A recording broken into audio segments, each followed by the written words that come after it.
What's up, everybody? My name is Ryan Thomas. You're tuning in to the Thomas Take Sports Podcast live on GrandstandSportsNetwork.com, as well as Facebook, Twitter at Thomas Takeover. Feel free to follow me. Finally starting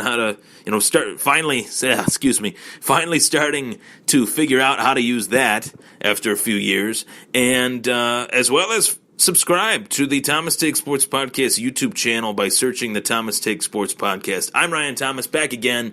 Don't even know what day of the month it is. I've lost track based on the amount of days that I've worked and, just been flying around like a chicken with his head cut off. March 6th, Tuesday, March 6th, 2018. This year's going by far too fast. But I wanted to hop on here and obviously recap UFC 222. I recapped the main event the other day. Meant to recap the co-main event as well, but really only talked about the main event so far. So let's talk about the co-main event, which featured Frankie Edgar and Brian Ortega. Frankie Edgar, the former UFC lightweight champion, Brian Ortega, a young gun, a young stud, moving up the ladder of the UFC featherweight ranks. And this fight, as I talked about in the preview to the event, this fight came together pretty quickly. The original main event for UFC 222 was supposed to be UFC featherweight kingpin Max Holloway versus Frankie Edgar in a title fight, but Holloway got injured, pulled out of the fight due to an ankle injury, and Frankie Edgar took a 3-week notice fight with Brian Ortega, risking his number one contendership stake in the UFC and stake in the UFC featherweight division by facing a man that has really risen up the featherweight ladder very quickly. Now, my pre-fight comments on the fight, I had a tough time picking against Frankie Edgar just based on the fact he's a former lightweight champion, longtime featherweight contender, and he's one of the true greats of the sport. If you really look at his resume up until this fight with Brian Ortega, he hadn't been finished. And Brian Ortega, a young fighter, I always side with the experienced guy. I just seem to have more success as far as my UFC pick'em when I side with the most experienced fighter. And in this case, Frankie Edgar was the most experienced fighter. And I sided with him. I was a little bit biased in picking Edgar to beat Ortega based on the fact that I'm a huge Frankie Edgar fan.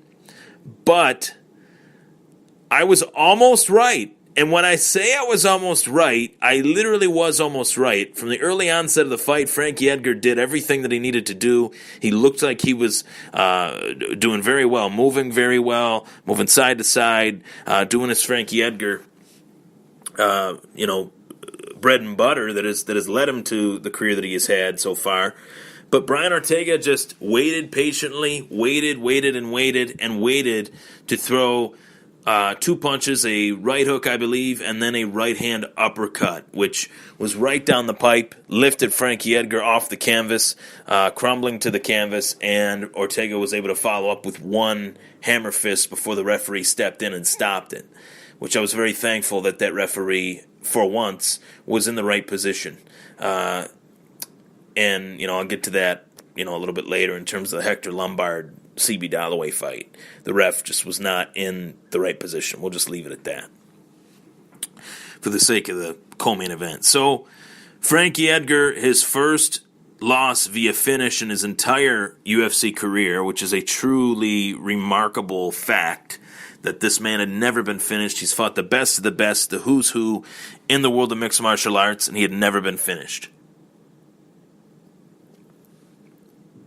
Further proof that, Frankie Edgar is one of the toughest SOBs that the UFC has ever seen, whether it be at 155 or 145.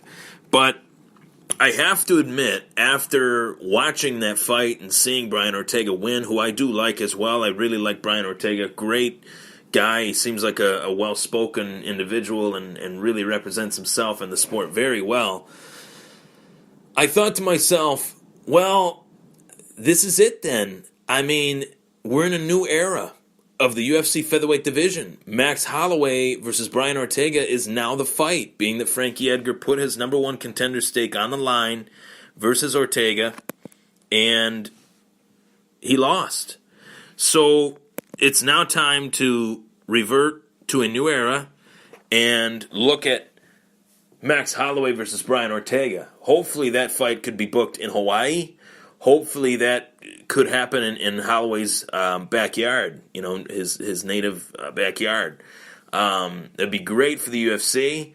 Shocked they haven't done an event in Hawaii already, but with the man, the myth, the legend, BJ Penn as their longtime champion at 155, it just never happened. I've heard things like they don't have a true indoor arena. All their arenas are outdoors. They're afraid of rain. They're afraid of, and that's why it hasn't really happened yet. But I expect it to. I mean, with this featherweight fight, if they wanted it to be a standalone fight between Holloway and Ortega, I think that it would have to be in Hawaii if it's going to headline a pay-per-view. I think people are kind of sick of, fans at least, are kind of sick of the same rigmarole cities getting these UFC events. Las Vegas being the one that sticks out in my mind the most. They get like 7 or 8 UFCs a year. So, understandably so, it's the home of the fight. It's the fight capital of the world, Las Vegas. The best fight arena, obviously, is Madison Square Garden, but the fight capital of the world is Las Vegas. It always has been, it always will be. But that fight, Holloway versus Ortega, it's a fresh, young fight, and Brian Ortega is obviously well deserving of the title shot, being that he took this fight on short notice too, able to win the fight. So I really hope we see Holloway versus Ortega sooner rather than later, barring the injury or whatever that Max Holloway has currently. I hope that's what we see. Sorry if you heard a buzzing in the background. My phone went off as I was on the mic here, so sorry about that. But to say the least, I feel for Frankie. I really do. He put his title contention on the line, lost it to Ortega, and who knows if that's the end of him as a title contender. Who knows if that's the end of him as a title challenger, or his days of being a champion are over. Who knows? But I mean, it looks like we're in a new era here with Holloway and Ortega, and it looks like that these guys could be rivals in the UFC featherweight division for quite some time. What's next for Frankie Edgar? I think Frankie needs to take some time off, regroup. After that knockout, it was a vicious knockout, and come back swinging when he's healthy. So I'm Ryan Thomas. That was my take on Frankie Edgar versus Brian Ortega, the UFC 222, the aftermath, the post-fight reaction. Take care.